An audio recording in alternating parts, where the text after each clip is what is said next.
Hello বন্ধুরা, আসসালামু আলাইকুম। কেমন আছেন সবাই? শামুস কিচেনে আরও একবার আপনাদের স্বাগত জানাই। তো আজকে আমি মলা মাছ রান্না করব। তো ভাবলাম আপনাদের সাথে শেয়ার করি। তো মাছগুলোকে কেটে আমি ভালোভাবে ধুয়ে নিয়েছি। তো মলা মাছগুলো আমি একটু আলু দিয়ে রান্না করব। এখানে আমি 2টা ছোট সাইজের আলু এরকম কুচি করে কেটে নিয়েছি। আর একটু বেশি পরিমাণে পেঁয়াজ নিয়ে নিয়েছি। আর একটা টমেটো আমি এরকম কেটে নিয়েছি। তো এগুলো দিয়ে আমি আজকে মলা মাছটা রান্না করব। তো মলা মাছটা আমি হাতে মেখে রান্না করব, তার জন্য আমি একটা কড়াই নিয়ে নিলাম। কড়াইয়ের মধ্যে আমি এখন তেল দিয়ে দিচ্ছি। তো এখন আমি কি করব, আলুগুলো দিয়ে দিচ্ছি। আলু, পেঁয়াজ, টমেটো আমি দিয়ে দেব। ছোটো মাছ কিন্তু হাতে মেখে খেতে কিন্তু ভালো লাগে, সবচেয়ে মজা হয়ে থাকে। তো আমি সবসময় এভাবেই রান্না করে থাকি। আমি ধুয়ে রাখা মাছগুলো দিয়ে দিচ্ছি।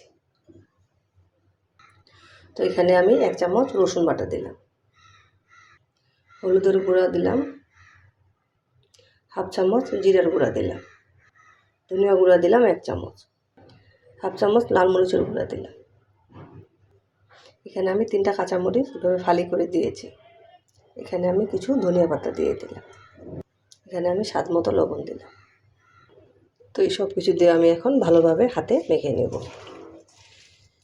আমার হাতে মাখা হয়ে গেছে। এখন আমি হাতটা ধুয়ে পানি দেব কিছু।